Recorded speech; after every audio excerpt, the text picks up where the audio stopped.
Thank you for listening to We Have Ways of Making You Talk. Sign up to our Patreon to receive bonus content, live streams, and our weekly newsletter with money off books and museum visits as well, plus early access to all live show tickets. That's patreon.com/wehaveways.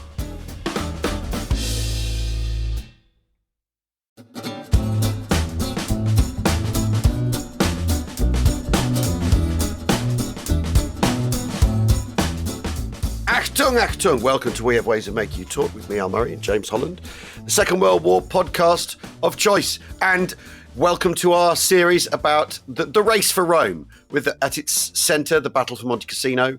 We're trying not to call this Monte Cassino, aren't we, Jim? We're trying not to. We probably will end up calling it that, but, you know.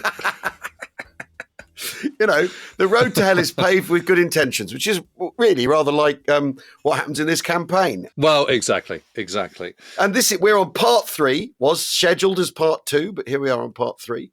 Yep. And Jim, I'm starting with a little quote from that great man, Audie Murphy, most decorated US serviceman of the Second World War.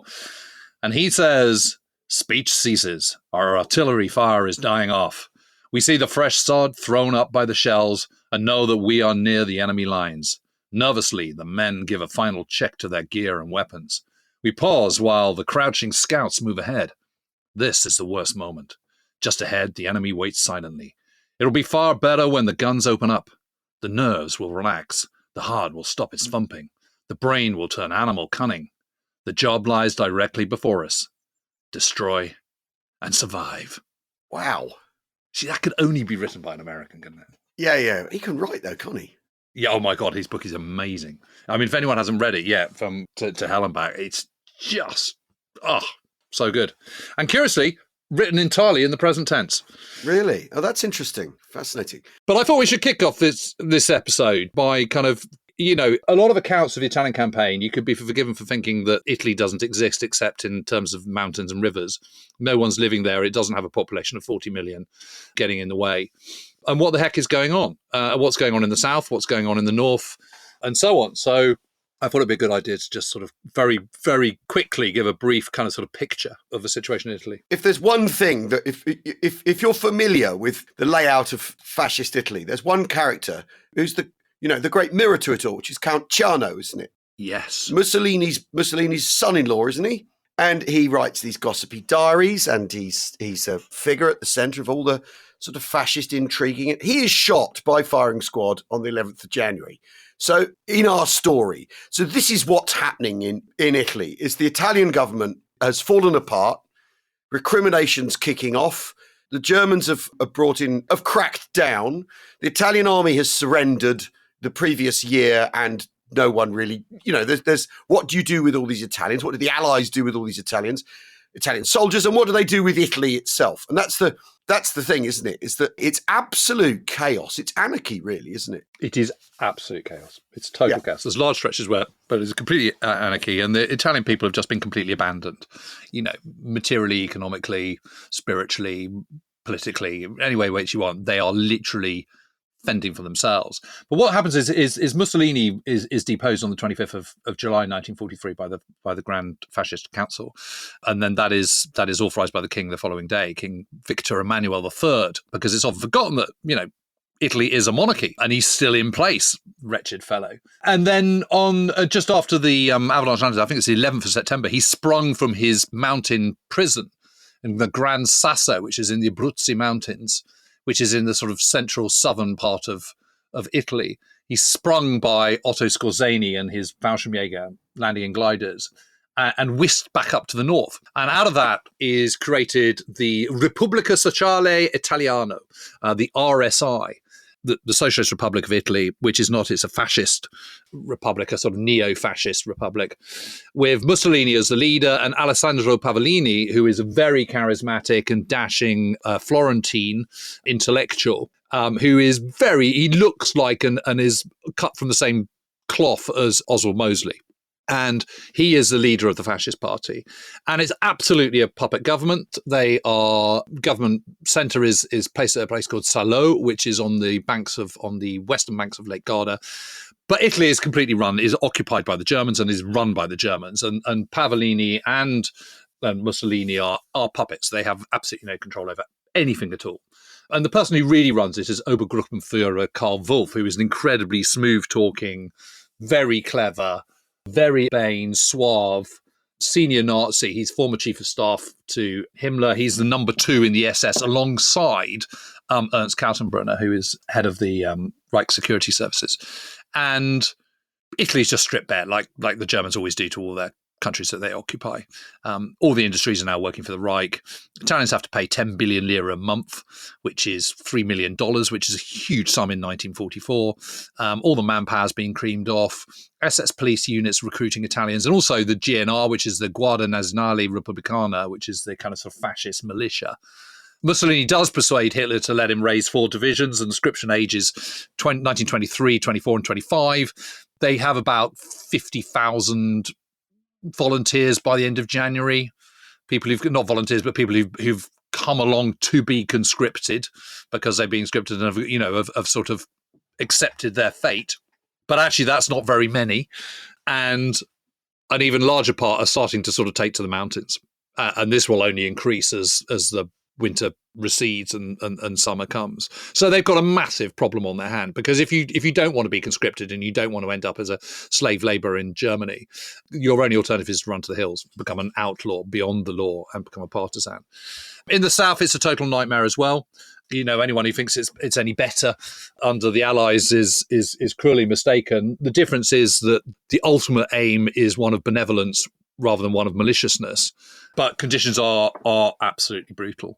They're horrendous. They're absolutely horrendous. I mean, again, it's anarchy, really, isn't it? It's military. It's a military government. It's anarchy. I mean, if this is liberation, it's a pretty sticky wicket to defend, isn't it? Well, it is. And so what you have is AMGOT, which is Allied Military Government of Occupied Territories.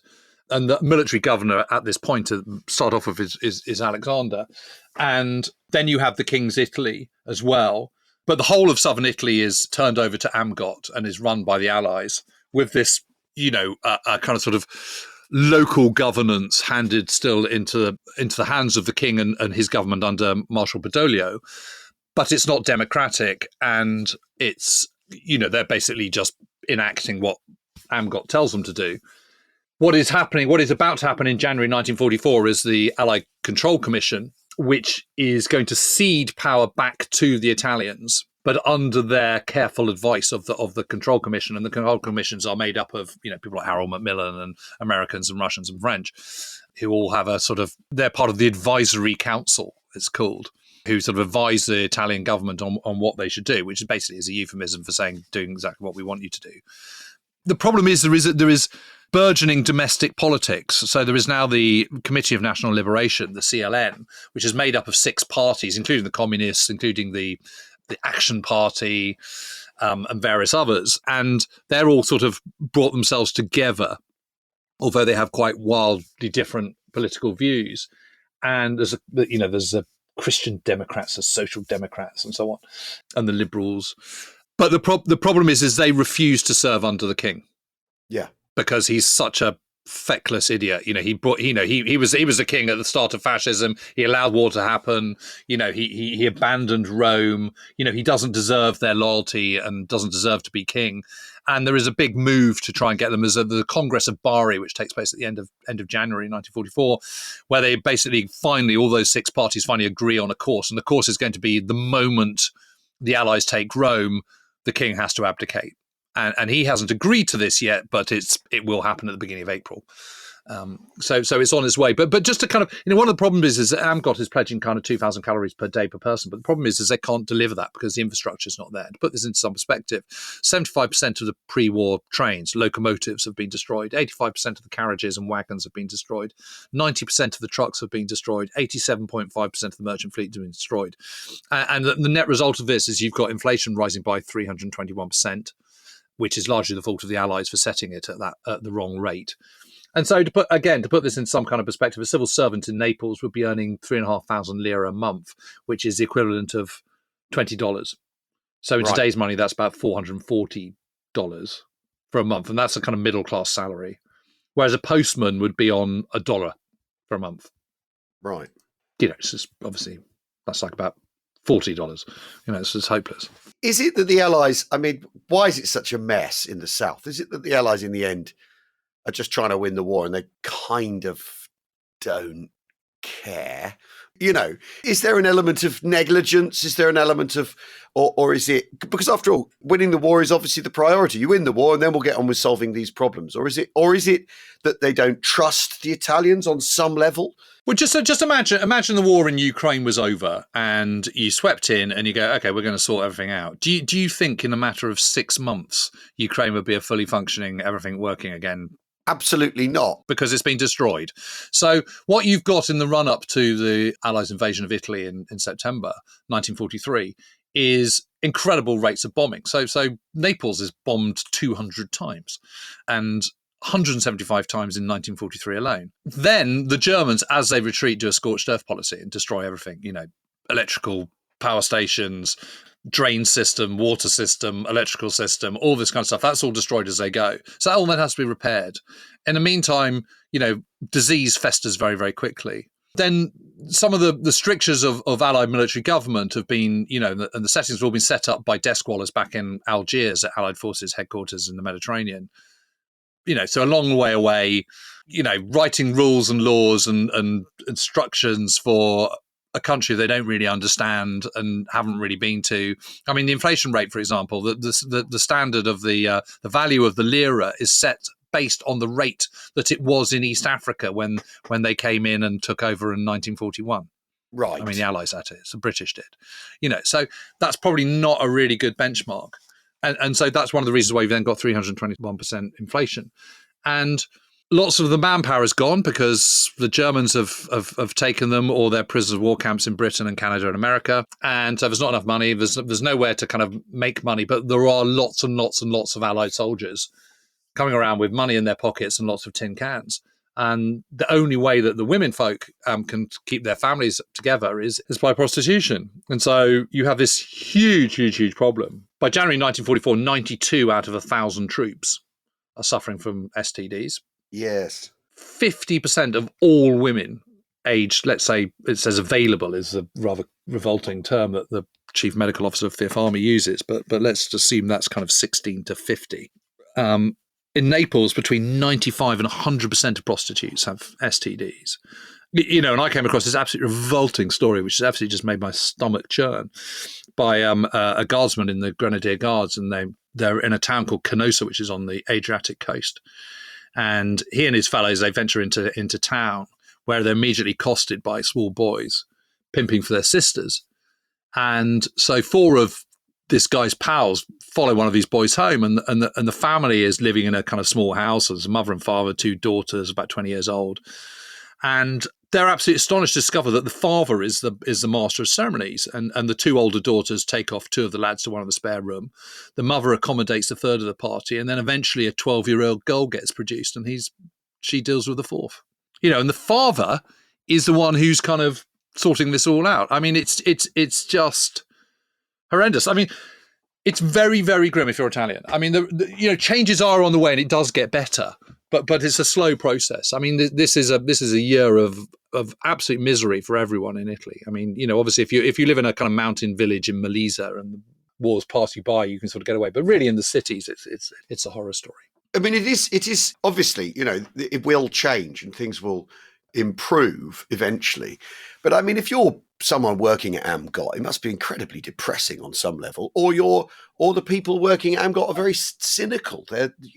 They are. Most of them are cynical, and it just becomes the accepted norm that what you do is you go on leave and you go and sleep with some Italian woman in return for some tins. And it becomes so, and things which are completely unacceptable in civilian life, because everyone's doing it, suddenly becomes acceptable. Completely normal, yeah.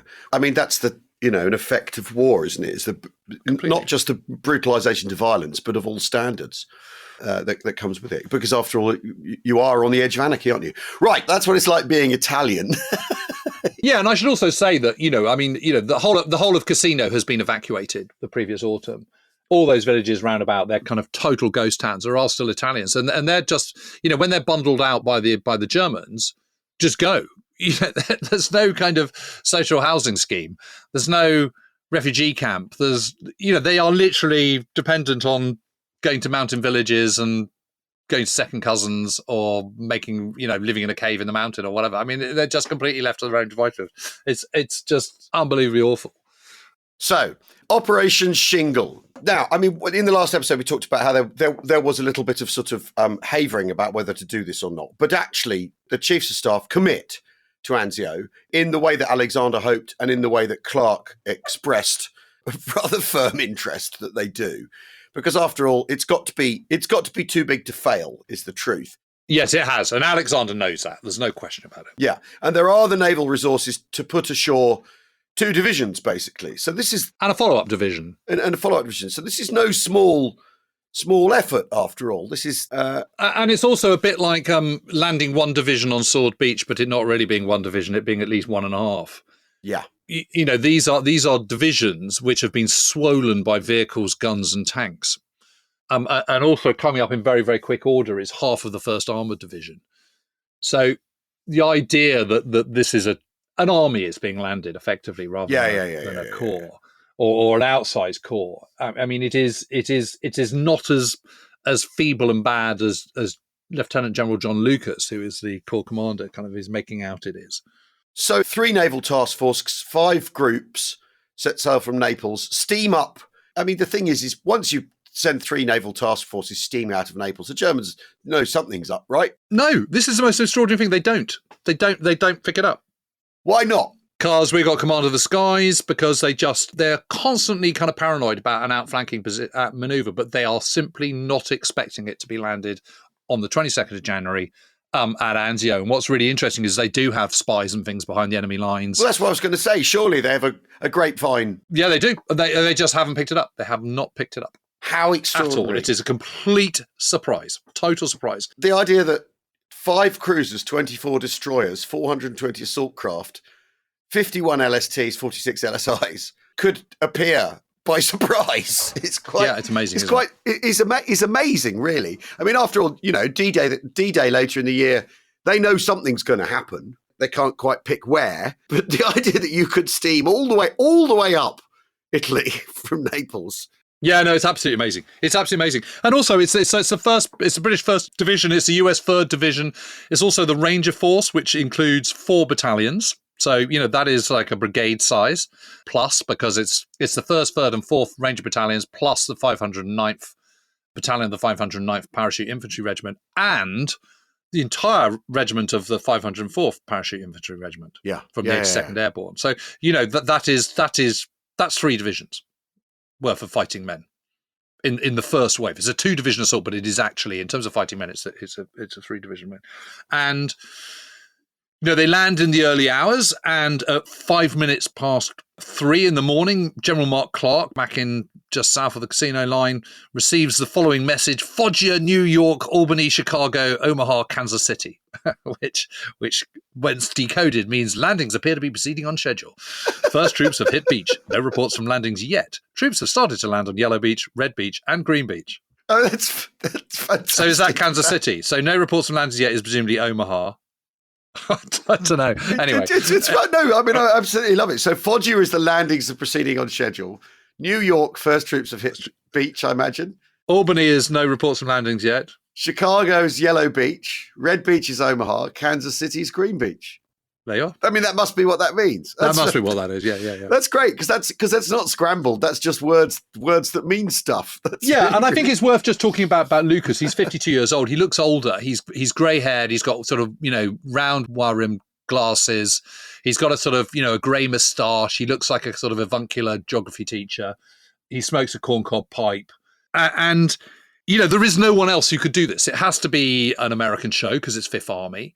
It has to be separated out, although Clark wants it to be all American. Alexander insists on it being British in case it is a cock-up. He wants it to be, shared blame. Jeffrey Keyes is the commander of 2 Corps in Fifth Army, and he's already engaged in operations on the Gustav line and was right at the beginning of January. So it has to be 6th Corps, which means it has to be Lucas, and Lucas has done a perfectly adequate job up to this point. I mean, there's no alarms, but I mean, there hasn't anything been incredibly testing. But he is not a thruster. He is no Patton. He's no Rommel. He's slightly ponderous. He's an artilleryman rather than an infantryman or an armored man, and a bit like Fred Walker and the Rapido, there's lots and lots of reasons to be worried about Lucas, because it's all sort of, I hope it'll be okay, but I have to say this feels like a really big ask. I'm not sure, we can do what we've been told to do. And later he basically says there's no point to it. It's stupid. We shouldn't have done it, doesn't he? And so on the 21st, the day before, while he's in his cabin, on the task force, he says, I think we have a good chance to make a killing. I have many misgivings, but I'm also optimistic. I struggle to be calm and collected. I wish the higher levels were not so over-optimistic. The Fifth Army is attacking violently towards the Cassino line and has sucked many German troops to the south, and the High Command seems to think they will stay there. I don't see why. They can still slow us up there and move against me at the same time. That, to me, says someone who is riven with doubts and concerns and deep anxiety. He's flip-flopping, though, isn't he? So 1 minute, it's going to go really well. I've got my misgivings, but I'm also optimistic. But maybe it isn't. I mean, we've all had, nights like that lying away in our pit thinking, God, what is tomorrow going to be like? But this is, he's not meant to be thinking like this. No, he's supposed to be thinking with utmost clarity. Right, I've got to get there. My priority is blah, blah, blah, blah, blah. I've got to get off there. I've got to get these key. I've got to get Cisterna. I've got to get to Campiglione Station. I've then got to push on into the Auburn Hills. This is my brief. I've got to go for it. Alexander and Clark are so concerned about this, and you can see they want to kind of put some kind of boot up the backside. So they go ashore that morning, and rather amusingly, Alexander sees a guardsman from the Grenadier Guards sort of shoving towards, moving this anti-tank gun off the beach, absolutely covered in mud and sand and wetness, and he just looks at him and goes, "You look extremely scruffy." The guy comes to attention, salutes, and goes, "Sir!" Carry on. Of course he does. Extraordinary. Oh, dear. But, I mean, on the day, they put ashore, 36,000 men? Yep. 3,000 vehicles? Yep. It's a total cakewalk. There is literally no one there. I mean, it is as unopposed as you're ever going to get. There's a little bit of Luftwaffe, a couple of LCIs get damaged, but nothing to speak of at all. And they're absolutely caught out. And British patrols get as far as 8 miles down the Via Anzate, which is this road that goes due north out of Anzio, straight up towards Albano, which is at the foot of the Auburn Hills, perhaps 20 miles away, 18 to 20 miles away from Anzio. And they go down this road, but on day one, there's no dash for the Colli Lazzali, which is these, the Colli is hills, Colli is plural. So it's, the Lazzali, the Lazia hills is basically how you would translate that. And they just don't do that. Kesselring is woken up very early on the 22nd of January, hears at about 4 o'clock in the morning, something like that, and invokes Case Richard. So he's just got Richard rather than Richard Dusseldorf. Yeah, exactly. None of that. Richard Dusseldorf asparagus banana or whatever. It's just like, well, Richard is the operational plan for what happens if the Allies land south of Rome. There's a different named plan for north. Yeah, of course, Rome. But I think it's a bit austere when you've got Foggia, New York, Albany, Chicago. I mean, the Germans aren't making an effort here. Well, when they've got, I know, but they come up with some fantastic operational names later on in the Anzio campaign, so don't worry.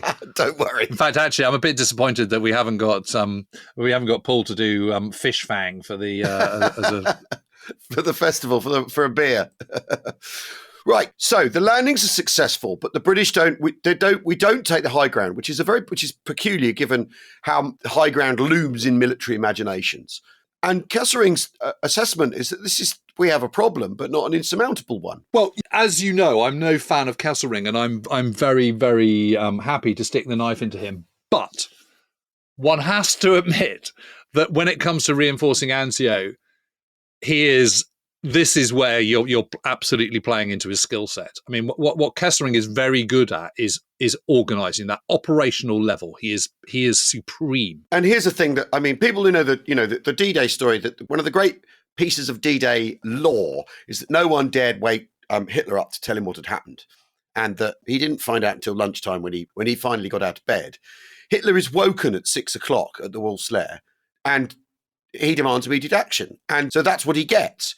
and 16 SS Panzer Grenadier are sent south, 65th Infantry Division, 114th Jaeger Division, 715... 715 Division from France. I know. And the 4th Fallschirmjäger are brought down from Rome. So basically, the green light is given to all hands on deck. We're going to stop this landing, which actually has been essentially unopposed up to this point. So check this out. So there are around 800 German troops of varying kinds within a kind of sort of, 12-mile radius of the landings when they land. By nightfall, there's 20,000. That's amazing. But a lot of these are kind of orphan units. So divisions, when they're moved south to the Gustav line or wherever they are, or from the Adriatic, they never move as 15,000 men in a division. It doesn't happen like that. It's individual units go over and, battalions and what have you. And it's all piecemeal. And so what you've got is replacement units sort of, I don't know, for the 90th Panzer Grenadier kind of hovering in that area, waiting to go down to the Garigliano front, and immediately they're diverted. First Fallschirmjäger Corps is kind of, in the Osenti Valley, that valley that cuts round behind into the Liri Valley from the sort of Minturno area, from the southern Garigliano front. They're kind of there. They're just about to deploy against the British 10 Corps when they get the order to turn around and go back to Anzio. So, they've got all their vehicles with them. They just turn around and just crack on. There's lots of these little, and also what you get is lots of orphan units, which are kind of, a battalion of Tiger tanks, a battalion of Panthers, something else, some Nebelwerfers, which are not attached to a division, which are just sort of there. They're kind of sort of army reserve or whatever. And plugged into what's going on. And they're just plugged into. So it's just get there. Just get there. Whatever you can, just get there. There's a part of 4th Fallschirmjäger, which is Kampfgruppe Gerica, and this is basically a battalion plus a few odds and sods, and they are the closest, so they go down there, and they're the kind of sort of advanced party of the 4th Fallschirmjäger Division, which is also part of the 1st Fallschirmjäger Corps. So they're starting to get in really quickly. I mean, this whole area is because it's January, and because although these are reclaimed salt marshes, it's still pretty soggy, the ground, and it's quite a hard place from which to attack. And what you're going to use, as is always the case, is you're going to use these main arteries because it's this flat plain. The roads tend to be a bit raised. They're on a kind of slight... They're causeways. That's causeway. That's the word. Yeah. And Clark immediately orders these kind of sort of rapid reinforcements. So the 45th Thunderbirds, they're ordered to Anzio on the 24th. Now, again, the whole division doesn't arrive in one lift. It's several, it's a regiment at a time. But, they are cracking on. And the build-up of troops is pretty impressive. It's not as impressive as the build-up of the German troops. So if they're going to go and do an attack, if they're going to get to the Colli Lazzali, they need to do it PDQ. And on D+1 and 2, there's no sign of them doing it at all. Right. Well, we're going to take a very quick break. We've set the scene there for 2 days of inaction. So we'll look at what else the Allies have at their disposal after the break. See you in a tick.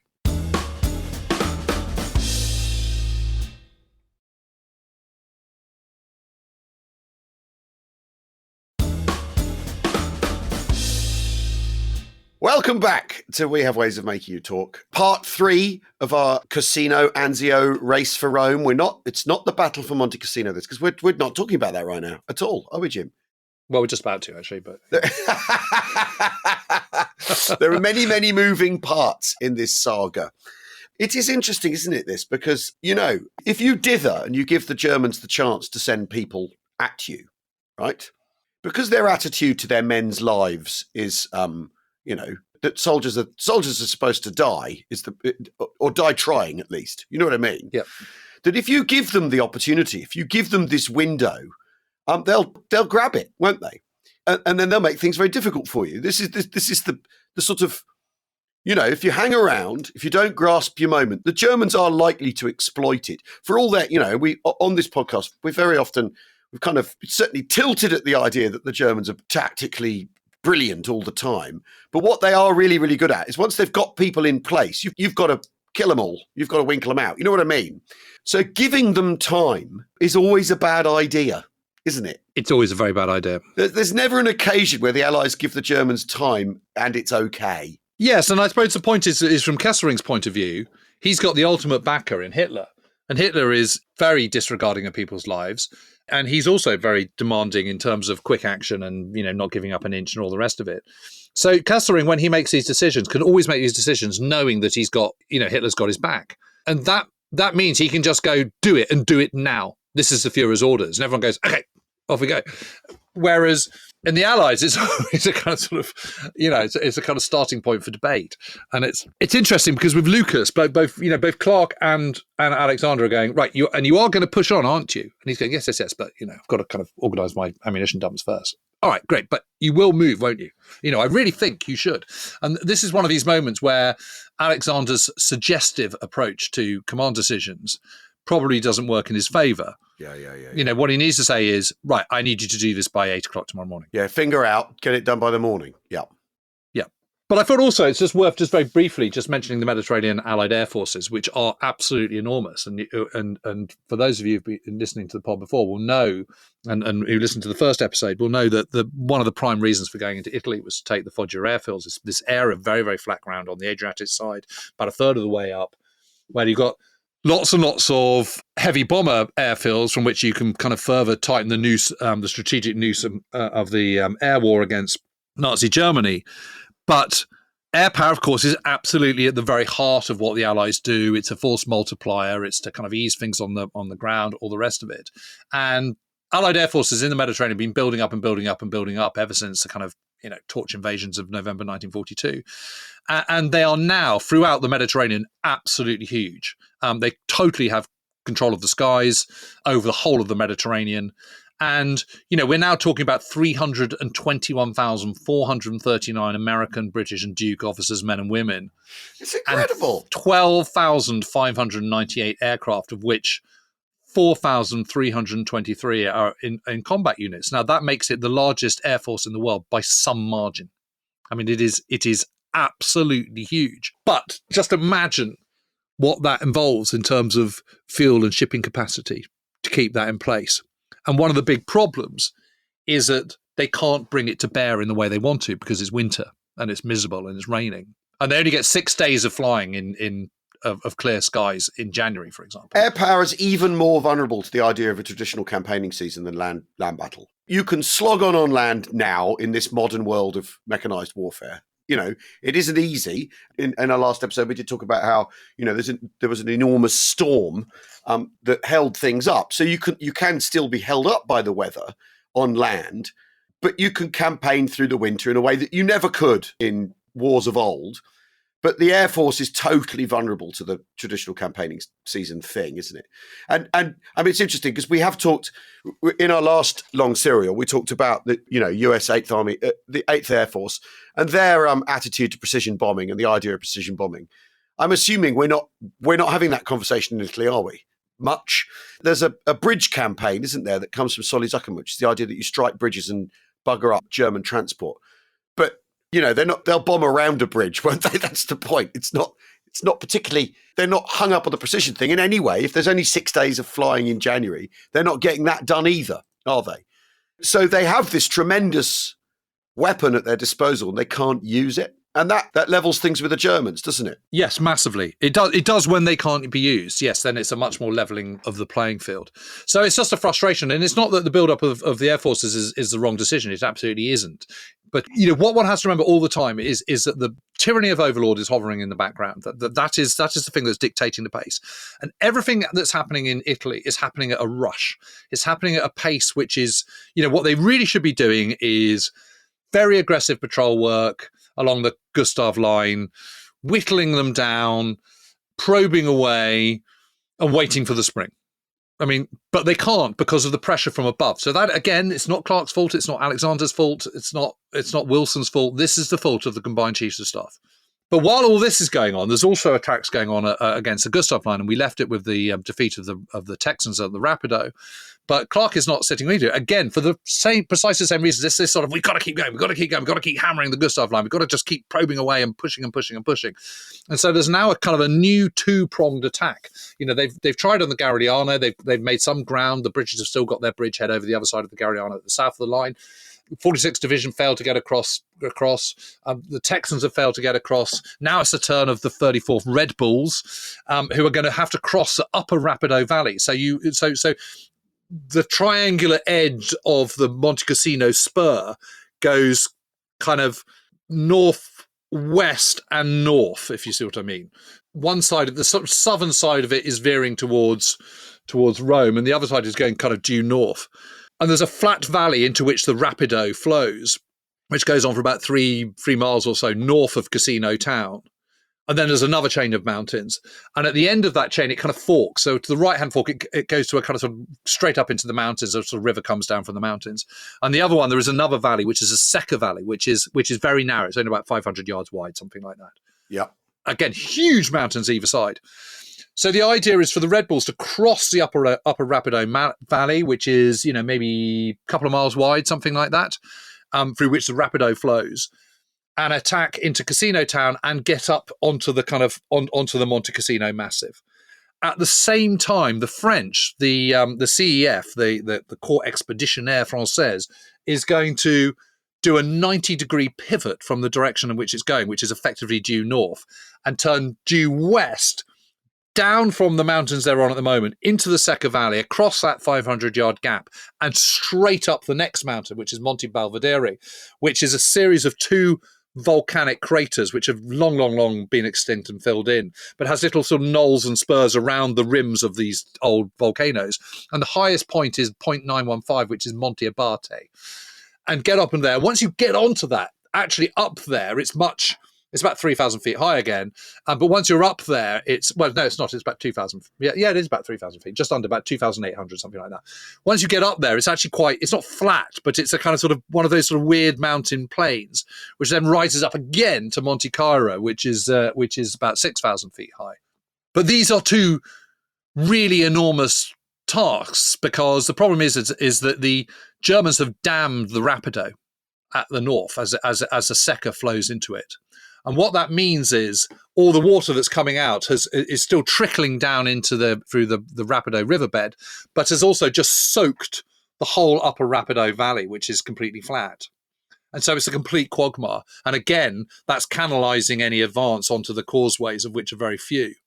And they've laced it with vast amounts of mines. So the idea, and this is the outer line of the Gustav line, is at the foot of the Monte Cassino massif. So as you're looking at it, looking north, it's on the western left-hand side at the foot of the mountains, looking down across this flat upper Rapido Valley to the mountains beyond, around Civara and San Vittore and Sant'Elia. And it's just a soggy morass. And whether any tanks can get across that is kind of, extremely unlikely, or in fact any vehicles at all. If they do, they're going to have to go across this causeway. And so begins this kind of double hitting attack, with the Red Bulls starting on the 24th on the 24th of January, and the French starting in the morning, in the early hours of the 25th. And to cut a long story short, it's a horror story. I don't think we've really got time to go into any detail about the French attack, but the French attack is one of just the epics of the Second World War. It is amazing, because the CEF by this point... Well, who are the CEF? What? So there's three French armies. There is the Metropolitan Army, which is the home army. Yeah. Then there is the Colonial Army, which is from all over the place. And then there is the French North African Army. And this is basically the French North African Army with some colonial troops in it, attached to it. And these are Tunisians and Algerians and Moroccans.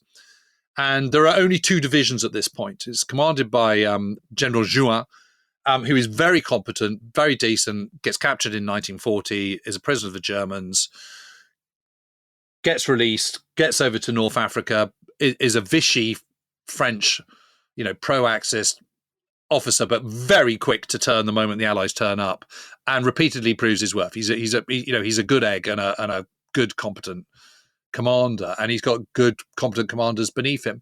Because one division needs to protect the flank of the first division as it's pivoting 90 degrees, you can only attack with one division. And because of the narrowness of the space of these mountains, that basically means you can only attack with one regiment. And the regiment they attack with is the 4th Regiment of Tunisian Tirailleurs. And again, it's kind of two battalions. It's the 3rd and the 2nd Battalion that take the lead, and it is the 3rd Battalion that takes the ultimate lead. And he is, and this is commanded by Commandant Paul Gandouet. And Gandouet is a kind of sort of lifelong army officer and a French North African officer, and very competent. And all of these guys know that this is about the honor of France, and they need to prove a point and all this kind of stuff. And it sounds old fashioned, and the language in which they write about all this stuff is all kind of, we had proven once again that France still has heart and courage and all this kind of stuff. And it's over the top, but they really feel it. What are the French North African soldiers fighting for? But they're also fighting for this idea of France. So we're, in the case of this, I mean, when we think of the French and we think of the French colonial troops, we always think of Gooms, these Goumiers, who are actually Berbers from French Morocco. They're not Tunisians. And these guys with beards and the stripy kind of ponchos and the huge daggers and the necklaces of German ears and all this kind of stuff. You're talking about a really, really small proportion of the CEF, the French Expeditionary Corps. It's just that the photographers always take photos of them because they're so interesting to look at. The vast majority of the troops are wearing American kit with French helmets. So they're wearing, M41 Parsons field jackets, the boots, those kind of canvas puttees they wear, leggings they wear, khaki wool trousers. They look exactly the same. And a lot of the Tunisians, particularly, are they're sophisticated Mediterranean troops. They're not. But are some of them fighting like Indian Army soldiers are fighting? Look, we'll get this out of the way, and then we'll deal with the question of independence, because that's part of what's going on with the Indian Army, isn't it? No, I don't think so. I don't think they are. No, I think they've all bought in. Most of them seem to have bought into an idea of France, and by this stage, some of these 4th Tunisian Regiment officers are Tunisian. They're Muslims, not Catholics. Yeah. And they fight with just incredible tenacity. And, they're treated like, and it is very, very clear that the white French officers, commanders like Gandouet and people like this, they absolutely love them. I mean, there was a real spirit, brotherhood. This is not retrospective because this is all in the contemporary accounts. And they have to capture point 470 first, which is, one company is given this job, and they're supposed to kind of distract the Germans on this knoll, which sort of juts down beneath Monte Cefalco. And Cefalco is this huge peak, which the Germans still have, but you can't see the crossing point over the River Secca from Cefalco, but you can from point 470. So you can't get across to climb Belvedere while the Germans are still on point 70, literally kind of, 700 yards away on this straight across at them, easily within mortar and machine gun fire.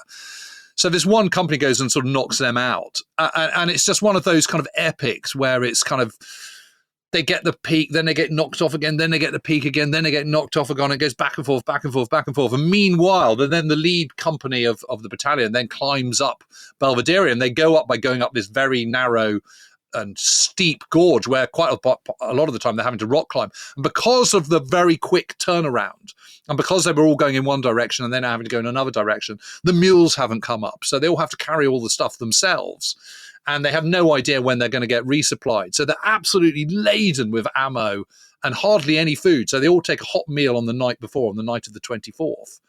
And then basically they've just got K rations, which, as everyone knows, are kind of, a third of a meal a day. And they're not enough. And they haven't got, they've got their water bottles, but that's it. And they get up there and they do push off the Germans. And the reason they push off the Germans is because they're unspeakably brave.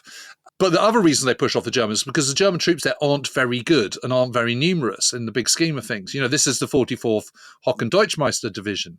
Because in all other ways, it's completely impossible.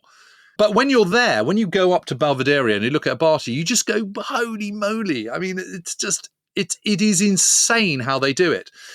And to cut a long story short, again, the Red Bulls do get across and they do manage to eventually get a bridgehead over the River Rapido. And there's this weird thing that there's a kind of slightly, the western side of the Rapido is, so the Rapido runs down on that western side of the valley, the river course.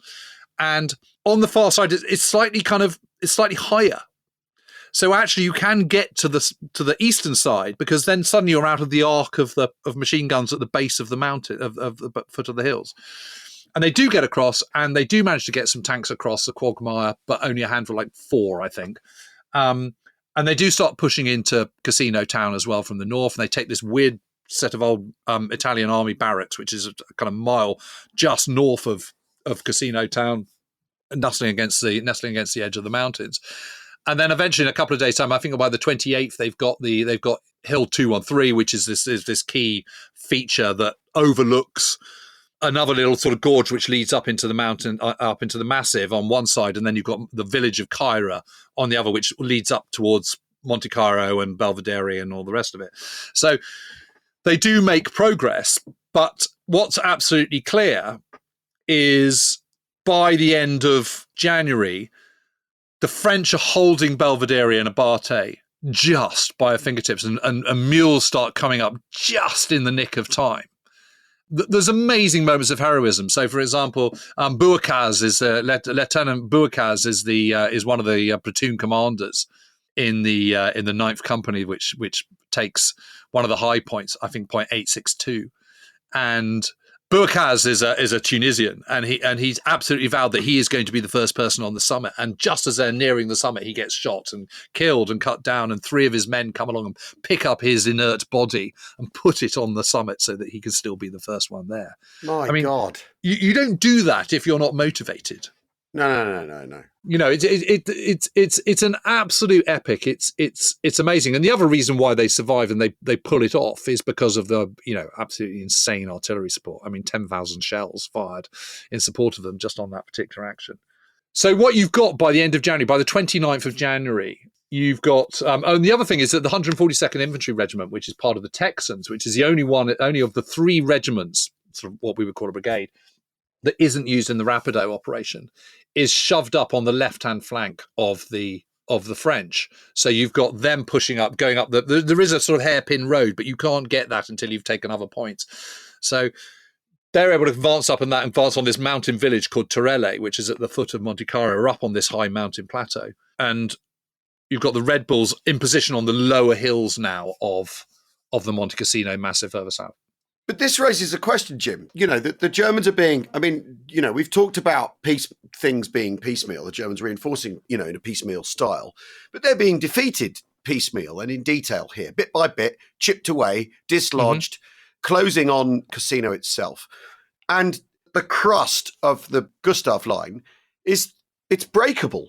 And let's say you've landed basically an army up in Anzio, and the Germans are reinforcing that, surely this is working. It is completely working. Well, so the thing you should do at Anzio is exploit like mad, right? At this moment. Yeah. Well, we should finish this episode on that point, really, because back at Anzio, the Luftwaffe is, part of the kind of sending all the German troops to reinforce it as quickly as possible is also sending the Luftwaffe as quickly as possible. So all the fighter planes which were in the north of Italy have suddenly pushed, they're now south at Viterbo and places like this. So JG-53, for example, is parts of that are now being sent south.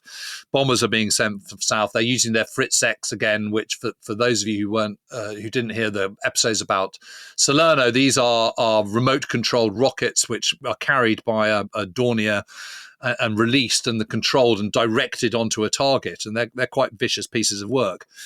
So you've got those 2 destroyers are hit. One of them's completely sunk. The other hospital ship is sunk. And supply dumps are getting hit around the bridgehead, around Anzio and Nettuno and all the rest of it. But what Lucas has done is he's already starting to feel very, very besieged by all this. He knows the Germans are massing. He thinks that, he was always skeptical about driving onto the Colli Lazzali and onto the Alban Hills, but now he's completely convinced that that's crackpot. And these are instructions being made up by people who aren't there, who don't understand the reality of the situation and all the rest of it.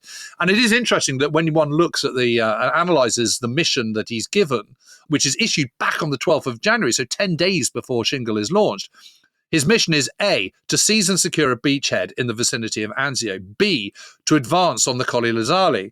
Well, advance on and advance to are very different things. Well, they can be different things. It depends how you interpret them. But don't forget, this is, this is where initiative and thrustingness come into play, because the thrusting general, if that's his pattern, he'd have gone.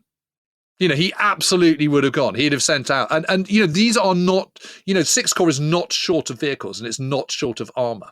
He 356 tanks, 12,350 troops, vehicles, 61,000 troops. But this is by the 28th of January. Yeah, I know, but he's got that coming. 356 tanks. Yeah. Okay, and that doesn't also include tank destroyers, which he's got, M10s, lots of guns. He's got half tracks. He's got all sorts of armored cars. He's got all sorts of stuff. So, his mission is to go and really kick some ass. And at the very least, he should, so the British get up to Campoleone Station and do, by the end of the month, which is quite a long way north. But there is a complacency that is set in here. There is a kind of sort of, we need to build up, make sure that we don't get kicked into the sea. That's my first priority. So therefore, I'm going to build up my strength here first. I must keep my feet on the ground and my forces in hand and do nothing foolish. This is the most important thing I've ever tried to do, and I will not be stampeded, he says on the 25th. I mean, stampeded by who? The enemy or his bosses? Yes, and meanwhile, the day before, John Harding, who was Chief of Staff to Alexander, has gone 6th Corps, virtually unopposed, wish they'd get on quicker. I'm afraid we shall miss our chance unless they're really lucky. Well, he's quite right. I will not be stampeded. I will not be stampeded. So eventually, both Lucas and Alexander go up on the 28th and go, you really need to do something about it. And Clark actually spells it out. He says, you need to have an action. You need to be on the way by the 30th of January. And so reluctantly, Lucas orders this. And the British 1st Division does quite well. It takes Aprilia, which is this new town, which they just see as this kind of sort of carbuncle on the horizon. So they christened it the Factory. The Factory is not a factory. It is a Mussolini new town, but it's very underdeveloped. And then they push on to Campoleone Station. So it's this big kind of sort of thumb-like pointed salient, which is sticking out. And obviously salients are vulnerable from attack from multiple sides. And that's the problem with a salient. So the moment that they've got this salient, they really need to push on. But the problem is in the American half of the advance, the attack on the 30th of January has been an absolute disaster because their intelligence isn't good enough. And he sent forward the Rangers without armoured support. They've got an infiltration because they think it's lightly held. And in the night, they go past various German outposts, which they just scuttle past because it's dark and it's night and they're Rangers and they can do that. And they don't realise that what they've done is they've got behind enemy lines and effectively surrounded. So the 1st and 3rd battalions get completely destroyed. The Ranger battalions. It's like 2 battalions of commandos. I mean, or SAS or something. I mean, it's an absolute disaster. But there's no question that the disaster at Cisterna was avoidable had they got there earlier. Because the further they push inland, the further the range for guns, which means their defences are more vulnerable. Now, the counter-argument is that, the further you push in, the wider your defensive network, your main line of defences, because it's the further you push out, the bigger the fan becomes. But they've got enough troops to hold it. But also the deeper your defences can be and more responsive as a result. All that. Yeah. So on the 30th, the day that this disaster is unfolding, Clark goes, I have been disappointed for several days by the lack of aggressiveness on the part of 6th Corps. Reconnaissance in force with tanks should have been more aggressive to capture Cisterna and Campoleone. Repeatedly, I have told Lucas to push vigorously to get those local objectives. He has not insisted upon this with the division commanders. And he hasn't. To which John Lucas, in his diary, then says, the strain of a thing like this is a terrible burden. It's a terrible burden. Who the hell wants to be a general? Holy cow! That's like almost a perfect thought to end it on, isn't it? Who the hell wants to be a general? Because after all, hindsight, are we putting too much hindsight in here? Is Lucas... Because who the hell wants to make these decisions? And he's burned off 2 Ranger battalions. And, that going wrong would make you think, I've got to be even more cautious now, wouldn't it? You'd think, God damn it, I've lost 2 battalions of my very best soldiers. I'm going to have to really, really take care from here on in. Rather than, that proves that we got that wrong, so we need to... You know what I mean, Jim? Yeah. You just... My kind of sort of last thought on this is that you have to remember... why it was started in the first place. This was to try and unseat the Germans from the Gustav line. What you also have to remember, what has been recognised, is that by the 1st of February 1944, every single senior commander, German commander in Italy is going, we need to pull back to the Caesar position, which is just south of Rome. We need to do this. We are absolutely in the shtick. The only person who's refusing to authorise this in Italy is Kesselring. And that's because Hitler's got his back and is saying the same. Yeah. So all those senior commanders, von Veitinghoff, von Mackensen, von Senger, people like that, Thurstein, who's just coming down from 51st Mountain Corps up in the north, they can't all be wrong. I mean, and the fact of the matter is, the price for staying at the Gustav line and the price for vigorously attacking Anzio is a terrible one for the Germans. I mean, these units are absolutely decimated. And there are very, very few other fighting forces that would have stuck to it in the way that Kesselring insists they stick to it. Which makes you think that Alexander's presumption or attempt, or punt, I should say, at trying to force them to, the bluff of Anzio is a perfectly reasonable assumption. One can be kind of wise after the event. It doesn't work. But as we will discover in the next episode, it so very, very nearly does. Right. Well, there's the perfect point at which to end this episode. Thank you very much for listening. If you want to listen to this series about the race to Rome without adverts or all in one big dollop, and I have a suspicion if you've got this far, you're already on the dollop. If you want to do that, then you can join our Patreon. We have ways of making you talk Patreon, or go to our Apple Podcasts channel where you can subscribe for the price of, half a pint of beer in London these days. £6.60 a pint of Guinness in the Queen's Head in Broadchalk. Well, but that's in lovely rural. Dear God, I went for dinner last night and bought dinner with a friend. And I wish I hadn't done that for someone's birthday. It's like, oh my God, bankrupt. Anyway, the point is, for the prices of a pint of Guinness in Broadchalk, you can have these podcasts without adverts. Although, here's an advert for you. We do a festival called We Have Ways of Making You Talk Fest for the 18th to 21st of July, where we talk the way we have been on this podcast. We have our favourite speakers, excellent historians, living historians. We have equipment, we have aircraft, we have entertainments of every kind, where like-minded souls who are afflicted with an interest in the Second World War get together and chew on the subject for a whole weekend. wehavewaysfest.co.uk is the website to buy your tickets for that. That's it, basically. Thanks very much for listening, and we will be back. It's a cliffhanger, let's be honest now. It's a cliffhanger on the Cassino Massif. We will see you in our next episode. Cheerio. Arrivederci. Hi there. If you've just really enjoyed that episode of We Have Ways and want a bit more of Al Murray and his passion for history in your life, I have good news for you. I'm Emily Dean, and I'm delighted to say that this week Al is a guest on my podcast, Walking the Dog, where you get to hear well-known faces at their most relaxed, because I talk to them over a leisurely outdoor stroll with my dog Raymond. So do join us this week for a very special in-depth chat with Al Murray, where he tells us the whole story behind the podcast and his love of history. Because what we used to do before we did the podcast, if he was in town, he'd say, can we have lunch? I want to talk about Normandy or whatever. Congratulations, it's been a good 40 minutes and you've not even mentioned 1944, 1939. We've just got there. If you want to hear more of my chat with Al, give Walking the Dog a listen this week. And while you're there, you can take your pick from episodes starring the likes of Ricky Gervais, Jack Whitehall and Jimmy Carr. So listen to Walking the Dog now, wherever you get your podcasts.